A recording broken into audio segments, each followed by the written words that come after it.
Hey, welcome back to Golf WRX's Winning What's in the Bag, where this week we are taking a look at the final major, the Open Championship, played at Royal Portrush, and our champion is Scottie Scheffler. So it is he is the champion golfer of the year. Congratulations to him. That was awesome. I kind of, I think people asked me, like, who do you pick? And I was kind of like, I'd love to see Scheffler win it, but I kind of didn't really think about it, and it was amazing. So Sunday, unfortunately, was a little bit less dramatic than I think a lot of us hoped. Scottie walked in there and just played Scottie golf. The amazing thing was him, when he made that final putt, picking that ball out of the cup and really not showing a ton of emotion. I mean, he was definitely excited, but not fist pumping, not jumping in the air, just kind of hugging Ted Scott, and off they went and celebrated. So just a guy who you can tell has done this a lot and expects to go out and win. So again, congratulations to him. Now, Scottie's bag, it doesn't change, which is unfortunate for these videos because I basically talk about the exact same clubs every time. But he is a TaylorMade staffer. He's got a few other clubs in the bag, plays a different ball. So we'll jump into it as we usually do. We'll start at the top and we'll go with driver. And he is playing his TaylorMade Qi10. Yes, the previous model, not the Qi35, is playing the Qi10, and this is the dot head. And we've talked about it before. The dot head is a little bit slightly different version of the retail Qi10 that you and I could buy. It sits in between the standard Qi10 and the Qi10 LS in terms of spin. So it's a little bit lower spinning than the retail head, but it doesn't spin as low as the LS. A lot of players on tour are pretty darn efficient. They don't necessarily need the lowest spinning head out there. So they'll take a little bit of forgiveness while reducing a little bit of spin compared to the standard head. I've heard these are a little bit flatter for lie angle as well, and they also produce a little bit more of a neutral ball flight. I've unfortunately never owned one, never hit one, but I've seen a few photos and things like that, and they look really good. But he's playing this Qi10 dot head. It's an 8-degree head, and he's playing it at 8.25 degrees. So it's probably just digitally lofted there because the hosel looks like it is set to the upright position.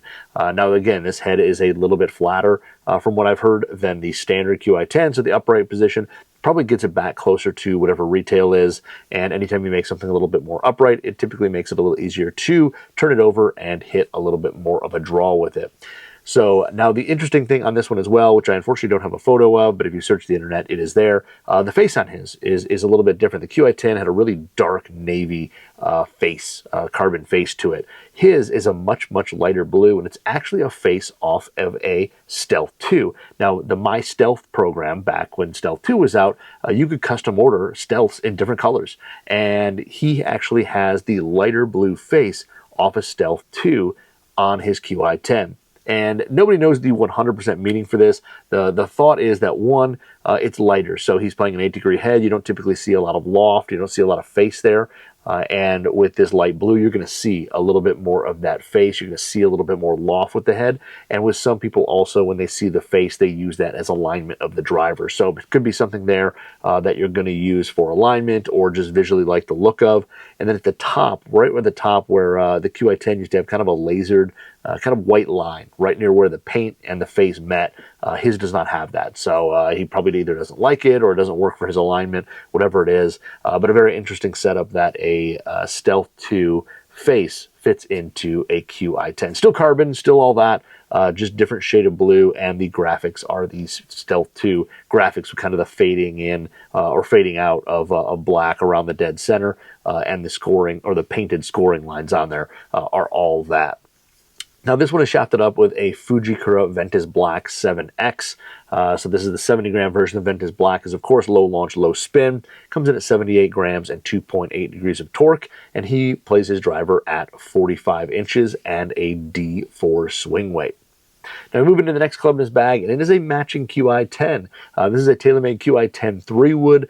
So the 15-degree head, his is actually measured at 14.75 degrees, so just a hair stronger. And on tour, they will go ahead and kind of like digitally loft these things to see exactly what they are. So some players want something that may be slightly higher, slightly lower than what's stated on the actual hosel. But his is the 15-degree 3-wood head, 14.75 degrees. It's the standard model. It's got the carbon crown, steel face, steel body.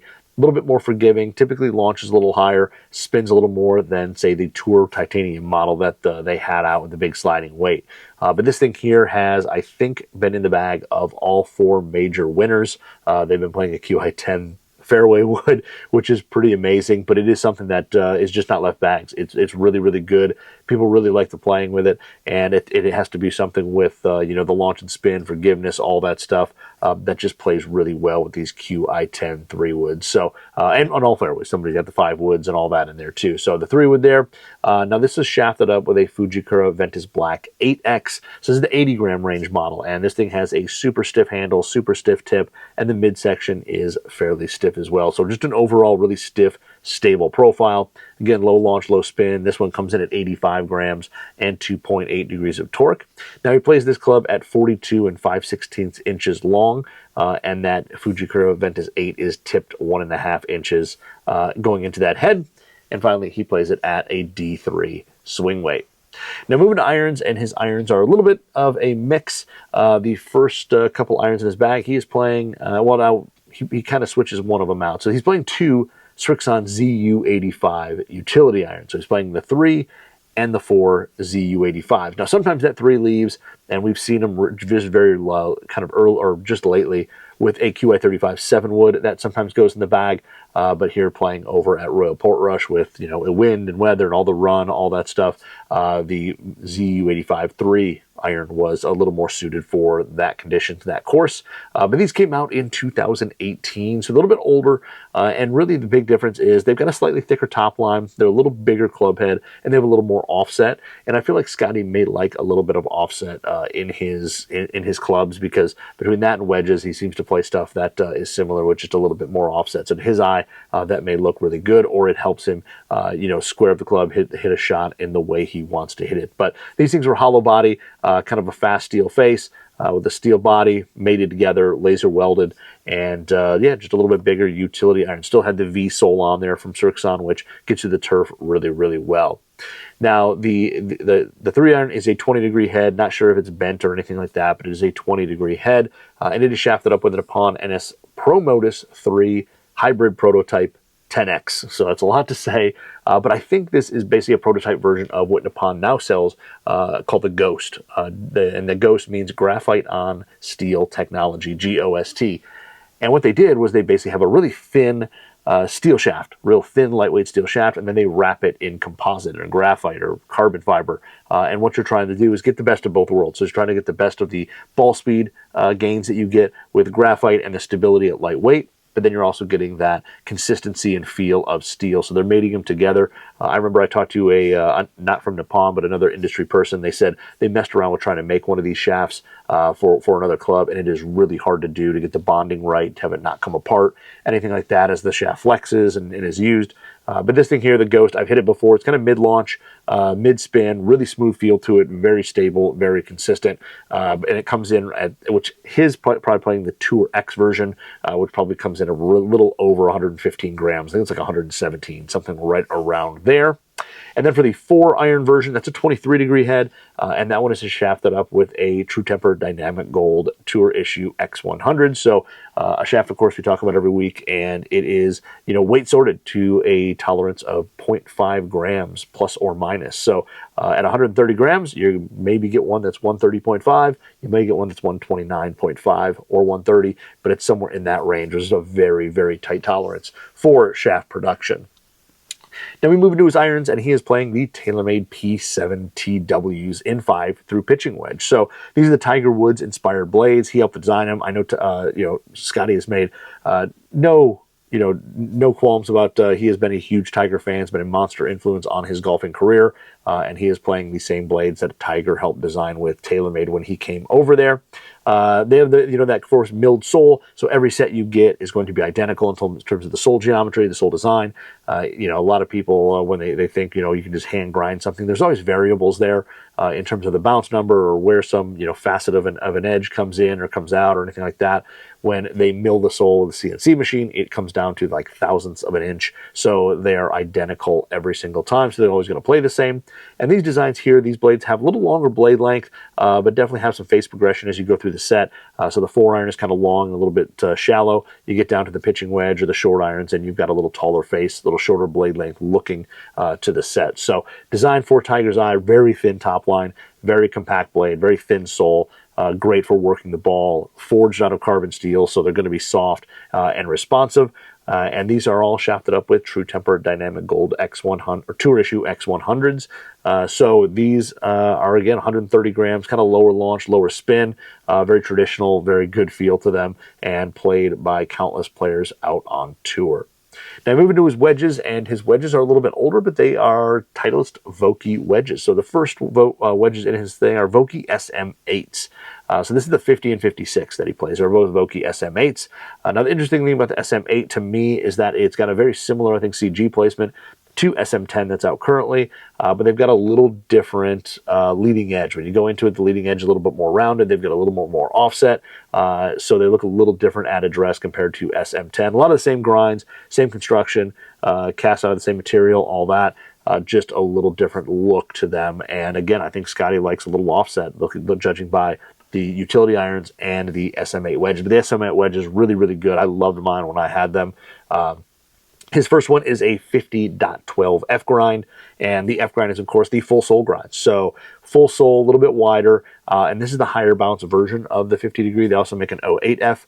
If you're a little bit shallower player, take a little less of a divot, you play in really firm conditions. But this is the 12, so the higher bounce model. And yeah, just gets through the turf really well, doesn't dig, great for full shots or playing shots that are, where the wedge is square to the target.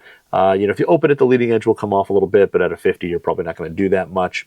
And then the 56 is a 56.14F, so the full sole grind. Interesting enough, I have both these wedges here as well. I play both of them. But again, full sole, wider sole, a lot of bounce. It's not going to dig, especially with a sand wedge. If you're getting kind of into like fuller shots where you're hitting steep, getting steep on it, hitting down on it, trying to produce a lot of spin. This sole grind is going to get through the turf without taking a massive divot. It's not going to dig. It's going to get in, glide through, and release from the turf really well. Plays really well out of the bunker as well, because when you open the face, you're going to have a little bit more effective bounce there, and it's going to glide through the turf really, really well also. Now then we move into his 60 or his lob wedge, and it is a 60, but it's a 60-06 K grind. So this is the low bounce K, as it is nicknamed there, and it's got definitely a wider sole. The original K was a really wide sole, ton of bounce, and it was really made to be an easy bunker club. This is kind of the low bounce version. A bunch of players out on tour have really kind of adopted this one, but 06 or 6 degrees of bounce, very low, but it still's got a wide sole, a lot of camber to the sole, so it gets through the turf really well. If you're a little bit shallower player, you still need help out of the bunker, but you play firm conditions, this is a great option here. You can still kind of open the face a little. Leading edge might come up just a little bit, but for players of Scottie's caliber, that's not going to change a whole lot. But this one here is great for those tighter lies. The leading edge stays really low, so on those tight lies, you're going to be able to get under the ball, strike it up on the correct grooves, not hit it too low as you would with maybe a higher bounce wedge, something like that. Now, all three of these are shafted up with True Temper Dynamic Gold Tour Issue S400 wedge shafts. Now, these are very similar to the X100 that we talk about again all the time. They're about 132 grams, so about 2 grams heavier than the than the X100 shafts, but they do play a little bit softer. And when the wedges, a lot of guys aren't playing full 100% swing shots. They're playing a lot of partial shots, short shots around the green, chips, pitches, things like that. And these softer shafts here offer just a little bit more feel and a little bit more touch around the greens. Now moving to his putter, and his putter is the TaylorMade Spider Tour X that he has been using for quite some time. Switched over from a blade into this mallet a couple of years ago, and his is the L-neck version. So when you look at it, it's got a plumber's neck or L-neck on it. You've seen these with like Rory playing one with a short slant neck. This one here is the plumber's neck, and it's just going to change part of the way it looks and a little bit of toe hang on it. So typically when you go to a little longer hosel like that compared to a slant neck, you'll remove some of the toe hang. It'll get slightly closer to face balance, but this still has toe hang to it, which will kind of match the flow of the putter through the stroke like his blade was back when he was playing that. This one here is a standard Spider Tour X. When you look at it, it looks pretty much like what you buy online. It's got the big white true path alignment with the long single black sight line on it. It's got a Srixon pure roll insert that has those 45-degree grooves on it, puts really good top spin on the ball, takes away some of that hopping and skidding that you see maybe from traditional putters. And it comes in at Scotty's at 35.5 inches. It plays 3 degrees of loft and a 72-degree lie angle. Now this one here, he uses a Golf Pride Pro only green I think it's the Green Star grip on there. It's an 88cc, the largest of the pro-only grips that Golf Pride makes there. Kind of more of a little bit more of an oval shape. Comes to a little bit tapered down in the underside, so it fits in the pads of the hands well, and it has a little bit of a flare extension in the upper hand to kind of hold onto it in a little more comfortable and stable manner. Now, for grips on the rest of his clubs, he's playing the Golf Pride Tour Velvet. These things are 58 or 58 Rs. So 58 basically means that the grip is just the inside diameter is a little bit different. And when you put a 58 R onto a shaft compared to a 60 R, the 58 is going to play just a little bit bigger. It's usually about 1 or 2 wraps of tape larger. Now, these ones here, I've heard they're ribbed. I don't know 100% for sure if that's the case. But rib grips have kind of on the underside a kind of a line of rubber that runs that's internal inside the grip, and it gives it kind of a taper to it, and that fits in the pads of the hand. Some people really like it. They call it the reminder, so you know how to grip it the same way every time. You know where the face angle is. It's just a little different feel on those rib grips. I don't know 100% if they are ribbed or not, but if they are the traditional, brushed rubber Tour Velvet that has been around a long time. Now for ball, he is playing the Titleist Pro V1. Not sure what year model one he plays, but the Pro V1 is the kind of lower launching, lower long game spin, still spins well around the green, softer feeling ball compared to the Pro V1X. So a little bit more penetrating, a little bit lower spinning, with the driver, 3-wood, all the top end of the bag, but you're still going to get a good amount of spin around the greens with the wedges. So that is Scottie Scheffler's winning what's in the bag from Royal Portrush and the Open Championship. I do have to say, I like the fact that a lot of people, when us amateurs talk about, like playing at the Open Championship, if we would do something different or put a driving iron in or whatever, Scottie pretty much kept the exact same clubs that he had, which I think is pretty cool. He did throw, the Srixon Z U85 3 iron in there as opposed to the 7-wood, but other than that, that's a club that he's carried for a long time as well. He didn't go out and just kind of blow up the bag and try to play a bunch of different clubs. He just basically relied on his ability to shape shots and hit shots the way he needs to win this tournament. So congratulations to him on winning 3 out of the 4 majors. And we just have to wait for next year to see if he can round out the career Grand Slam in a very quick fashion. So congratulations to Scottie on a win at the Open Championship. And check back next week where we'll jump into the next winning What's in the Bag.